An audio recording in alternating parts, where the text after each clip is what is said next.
할렐루야. 오늘 또 하나님의 은혜와 평강이 여러분 가운데 함께하기를 축복합니다. 오늘 또 묵상의 말씀을 통해서 하나님께서 나에게 말씀하시는 말씀을 듣는 은혜로운 시간이 되기를 축원합니다. 이번 주부터 사순절 첫 주가 시작이 됩니다. 오늘 또 우리는 말씀 속에서 예수님의 십자가를 따라가겠습니다. 오늘 아침 하나님께서 우리에게 허락해 주신 말씀은 마가복음 15장 16절에서 23절 말씀입니다. 병사들이 예수를 뜰 안으로 끌고 갔다. 그곳은 총독 공간이었다. 그들은 온 부대를 집합시켰다. 그런 다음에 그들은 예수께 자색 옷을 입히고 가시관을 엮어서 머리에 씌운 뒤에 유대인의 왕 만세하면서 저마다 인사하였다. 또 갈대로 예수의 머리를 치고 침을 뱉고 무릎을 꿇어서 그에게 경배하였다. 이렇게 예수를 희롱한 다음에 그들은 자색 옷을 벗기고 그의 옷을 도로 입혔다. 그런 다음에 그들은 예수를 십자가에 못 박으려고 끌고 나갔다. 그런데 어떤 사람이 시골에서 오는 길에 그곳을 지나가고 있었다. 그는 알렉산더와 루포의 아버지로서 구레네 사람 시몬이었다. 그들은 그에게 강제로 예수의 십자가를 지고 가게 하였다. 그들은 예수를 골고다라는 곳으로 데리고 갔다. 골고다는 번역하면 해골곳이다. 그들은 모략을 탄 포도주를 예수께 드렸다. 그러나 예수께서는 받지 않으셨다. 아멘. 대제사장들의 시기심과 군중들의 어리석음과 빌라도의 비열함과 그리고 권력의 야욕 때문에 예수님은 결국 십자가에 못 박히게 됩니다. 바라바를 놓아주고 예수를 십자가에 못 박으라고 하는 무리들의 외침에 빌라도는 그 무리를 만족시키기 위해서 바라바는 놓아주고 예수를 채찍질한 다음에 십자가 처형을 하기 위해서 군인들에게 예수님을 넘겨주게 됩니다. 오늘 계속해서 오늘 말씀입니다. 16절 말씀. 병사들이 예수를 뜰 안으로 끌고 갔다. 그곳은 총독 공간이었다. 그들은 온 부대를 집합시켰다. 그런 다음에 그들은 예수께 자색 옷을 입히고 가시관을 엮어서 머리에 씌운 뒤에 유대인의 왕 만세하면서 저마다 인사하였다. 또 갈대로 예수의 머리를 치고 침을 뱉고 무릎을 꿇어서 그에게 경배하였다. 이렇게 예수를 희롱한 다음에 그들은 자색 옷을 벗기고 그의 옷을 도로 입혔다. 그런 다음에 그들은 예수를 십자가에 못 박으려고 끌고 나갔다. 이제 공간 아니기 때문에 병사들을 집합시켰습니다. 예수님을 이제 사형하려고 데리고 가려는 것이죠. 그러나 그러기 전에 그들은 예수를 희롱하기 시작했어요. 이미 예수님 희롱당하셨잖아요. 대제사장이나 군중들에 의해서 얼굴에 침뱉음을 당하시고 손바닥으로 때리고 하는 모욕스러움이 있었습니다마는 사실은 군인은 이들보다 훨씬 더 거칠지요. 그래서 하나님의 아들 예수 그리스도를 그들의 마치 장난감처럼 그들의 아주 무료함을 달래기 위한 심심풀이 먹잇감이 되어버리고 만 것이에요. 큰 예수님 입성하실 때 호산나 하고 주님을 그저 찬양하던 사람 다 어디로 가버리고 죽을지언정 주님을 부인하지 않겠다고 호언장담하던 베드로나 그 제자들 다 달아나 버리고 예수님 곁에는 아무도 없었습니다. 오직 주님을 향한 모욕과 그 치욕스러움으로 놀리는 군인들 뿐이었습니다. 이제 곧 십자가에 달려 죽어야 하는 죽음을 앞에 둔 예수님을 어떻게 이렇게 희롱할 수 있단 말입니까? 여러분, 보통 아무리 극악무도한 죄인이라도 사형장으로 끌고 갈 때에는 다 그 죽음 앞에 있는 그를 존중하는 태도로 숙연해지는 것입니다. 그의 생명을 존중하는 것이죠.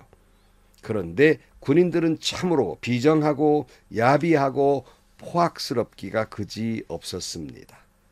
당시의 왕을 상징하는 자색 옷을 입히고 머리에는 임금의 관처럼 가시관을 만들어 씌우고 놀리느라고 그저 경례를 하고 유대인의 왕이하고 수치스럽게 하는 거예요. 너 따위가 왕이냐 뭐 이런 것이죠. 갈대로 머리를 치고 침뱉고 절하는 흉내를 내면서 온갖 희롱을 다 합니다. 여러분, 이런 과정 속에서 예수님은 아무 말씀이 없으세요. 어떤 원망도, 어떤 변명도, 어떤 폭력도 아무런 말씀이 없으십니다. 왜 그러셨을까요? 바로 예수님은 이와 같은 모든 과정이 하나님의 뜻인 십자가로 가는 과정이기 때문에 어떤 모욕도 어떤 희롱도 하나님의 뜻을 이루어가는 과정이기 때문에 아무런 말씀을 하지 않으세요. 지난번에도 말씀드린 대로 이번 군인들에게 당하시는 모욕과 수치스러움, 희롱은 바로 우리가 당해야 할 일들이 아니었겠습니까? 너 같은 게 왕이냐 하는 것처럼 오늘 우리를 향해서 너 같은 게 무슨 목사냐, 너 같은 게 무슨 장로냐, 너 같은 게 무슨 권사의 집사의 신앙인이냐, 이렇게 누군가 모욕을 한다 할지라도 우리를 향해서 침뱉고 희롱을 하고 모욕을 주어도 가만히 생각해 보면 거기에 대항할 만한 말을 할 수 없는 죄인들이기에 우리 자신이 겪어야 할 수모를 예수님이 대신 겪고 계시다는 말씀이에요. 그러므로 우리는 십자가를 바라다 볼 때 주님 얼마나 수치스러우셨을까, 주님 얼마나 아프셨을까도 묵상하지만 또 한편으로는 바로 저 수치스러움이, 저 고통이 바로 내가 당해 마땅한 죄인인데 예수님이 나를 대신해서 저 모든 수모를 겪으셨구나 하는 것을 묵상해야 할 것입니다. 또한 우리 주님이 그런 온갖 수치스러운 모욕과 희롱을 당하면서도 오직 하나님의 뜻인 십자가를 감당하시기 위해서 아무 말씀도 하지 않으시고 하나님의 뜻을 이루어가며 십자가의 사명을 묵묵히 감당하고 계십니다. 사랑하는 성도 여러분, 우리가 하나님이 주신 사명의 십자가를 지고 가는 때도 많은 어려움도 있고 또 때로는 마음 상하는 일도 있고 상처가 되는 말도 듣고 그럴 수 없는 배신도 겪고 자괴감에 빠지기도 하고 고통스러운 일도 겪습니다. 그러나 우리는 십자가 예수님을 생각하면 그건 우리가 당하는 건 아무것도 아닙니다. 그 온갖 수모 속에서도 묵묵히 십자가를 지고 가는 예수님을 생각하면서 오늘 또 내게 주신 그 사명의 길, 그 십자가를 묵묵히 감당하는 저와 여러분들이 되시기를 축복합니다. 21절입니다. 그런데 어떤 사람이 시골에서 오는 길에 그곳을 지나가고 있었다. 그는 알렉산더와 루포의 아버지로서 구레네 사람 시몬이었다. 그들은 그에게 강제로 예수의 십자가를 지고 가게 하였다. 당시 로마 군인들은 이제 십자가 형틀에 묶을 죄인들에게 자기가 달려야 할 십자가를 지고 가게 했습니다. 상당히 무거웠다고 그래요. 그런데 무겁기도 하지만 예수님이 너무나도 고통을 당하셨기 때문에 밤새껏 도저히 그 십자가를 지고 가실 수가 없었어요. 그래서 이제 군인들은 대신 지고 갈 사람이 누군가 이렇게 둘러보는데 마침 시골에 올라와 지나가던 구레네 사람 시몬이 있었어요. 너 와서 이 십자가 대신 지고 가라. 이렇게 그 십자가를 지고 가게 한 것입니다. 여러분, 다 달아나 버렸어요. 베드로도 없어요. 군중들도 없어요. 오직 구레네 사람 시몬이 예수님을 대신해서 십자가를 지고 갑니다. 사실은 여러분, 구레네 사람 시몬의 입장을 생각해 보십시오. 아니 그냥 지나가던 사람이에요. 우연히 어떻게 걸려가지고는 그 어거지로 예수님의 십자가를 지고 갔는데 누가 그 죄수가 죽을 십자가를 누가 그걸 대신 지고 갈 마음이 있겠습니까? 무섭기도 하고 그저 더럽기도 하고 그래서 아마 결코 마음이 내키지 않았을 것입니다. 그러나 구레네 사람 시몬은 억지로 그 십자가를 지고 갔지만 그러나 그 후에 놀라운 믿음의 축복을 받습니다. 그것은 오늘 본문에 소개하는 거나 성경을 보면 그 이름에서 알 수 있어요. 구레네 사람 시몬을 소개하면서 앞에 뭐라고 그랬냐면 알렉산더와 루포의 아버지라 그랬어요. 이렇게 소개하는 걸로 보아서 당시의 초대교인들이 익숙히 잘 아는 당시의 초대교회의 지도자들이었습니다. 어떻게 구레네 사람 시몬의 아들 알렉산더 루포는 그렇게 귀한 믿음의 사람 초대교회 지도자가 됐을까?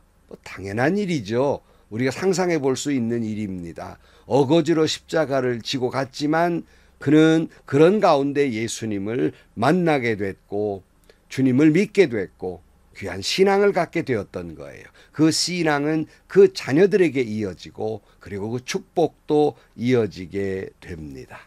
어거지로 지고 간 십자가를 통해서 자신도 구원받고 자녀들도 복을 받게 되는 거예요. 혹시라도 이 말씀을 들으시면서 혹시 어거지로 십자가를 지고 가는 분은 아니 계십니까? 하나님이 내게 주신 사명인 줄 알지만 너무 힘겹고 너무 어렵고 이걸 감당하다 보면 괴로운 일이 얼마나 많습니까? 그래도 여러분 억지로라도 십자가를 지고 가면 여러분 자신에게 복이요 여러분 자손에게도 복이 될 것입니다. 사랑하는 성도 여러분, 예수님도 십자가 지고 가는 걸 힘겨워하셨어요. 그 감당하기 너무 힘들어서 눈물로 기도하셨습니다. 그러나 예수님은 오직 하나님의 뜻을 이루기 위해서 너무 힘겹지만 온갖 모욕과 수모와 희롱을 아무 말 없이 감당하면서 그 길을 걸어가셨던 겁니다. 오늘 우리도 주님이 우리에게 주신 십자가의 사명은 결코 쉽지 않습니다. 그래서 주님이 주신 사명인 줄 알지만 때로는 그 사명으로부터 달아나고 싶기도 하고 때로는 억지로 할 수 없이 그 사명의 길을 갈 때도 있습니다. 그러나 주님처럼 묵묵히 주님이 가라 하신 대로 그 사명의 길을 가시기를 바랍니다. 즐겁게 가지 못한다 할지라도 억지로라도 그 사명을 감당하노라면 여러분 자신이 복을 받고 여러분 자손이 복을 받게 될 것입니다. 바로 그것이 하나님의 뜻을 이루는 길이고 바로 그것이 하나님께 영광을 돌리는 길입니다. 오늘 또 오직 예수님의 십자가를 바라보면서 주님이 내게 주신 그 십자가 길 묵묵히 때로는 힘들고 어렵고 때로는 달아나고 싶고 억지로라도 그 사명을 잘 감당해서 자신이 복을 받고 자손이 복을 받는 여러분들이 되시기를 주의 이름으로 간절히 축원합니다. 기도하시겠습니다. 하나님 아버지, 주님이 주신 사명의 길인 줄 알면서도 때로는 어거지로 지고 갈 때도 있습니다. 그럴 때마다 오직 주님을 바라다 보면서 온갖 수모와 온갖 희롱 속에서도 오직 하나님의 뜻을 이루고자 하는 십자가의 길을 걸어갔던 예수님처럼 우리도 힘겹고 어렵고 때로는 이것으로부터 달아나고 싶은 마음이 있을 때에도 주님 묵묵히 아무 말씀도 온갖 희롱과 온갖 모욕 속에서도 말없이 그 길을 간 것처럼 우리도 그 십자가의 길을 잘 가게 하시고 구레네 사람 시몬이 억지로 십자가를 지고 가다가 자신도 자손도 복을 받듯이 우리 자신도 우리 자녀들도 복되게 하여 주옵소서. 예수님의 이름으로 기도하옵나이다. 아멘. 제가 목사 안수를 받을 때가 생각이 납니다. 오랜 세월 공부를 해서 이제 목사 안수를 받을 때 지나온 세월들이 생각나서 눈물도 났지만 한편으로 이제 나는 이 길에서 달아날 수 없다 하는 생각이 들었어요. 한번 목사를 안수받으면 아무리 달아나고 싶어도 그 목사는 아주 항존직이기 때문에 벗어지질 않습니다. 그래서 어떤 때에는 참 힘겹고 어거지로 지고 가는 일도 있었죠. 하나님께서 도우시고 하나님을 바라봄으로 말미암아 주어진 길을 무사히 잘 달려왔습니다. 성도 여러분, 우리도 구레네 사람 시몬처럼 어거지로 십자가를 지는 때도 있지만 주님 묵묵히 걸어갔던 그 십자가의 길을 따라가노라면 때로는 그것이 십자가지만은 가노라면 No cross, no crown. 십자가 없이는 영광도 없는 겁니다. 그 십자가 지고 가셔서 여러분 자신과 여러분 자손이 복을 받는 여러분들이 되시기를 주의 이름으로 축원합니다. 사순절 기간 동안 이 예수님의 십자가를 깊이 묵상하시기를 축복합니다. 오늘도 행복하시고요. 좋은 일이 가득한 하루가 되시기를 주님의 이름으로 간절히 축원합니다.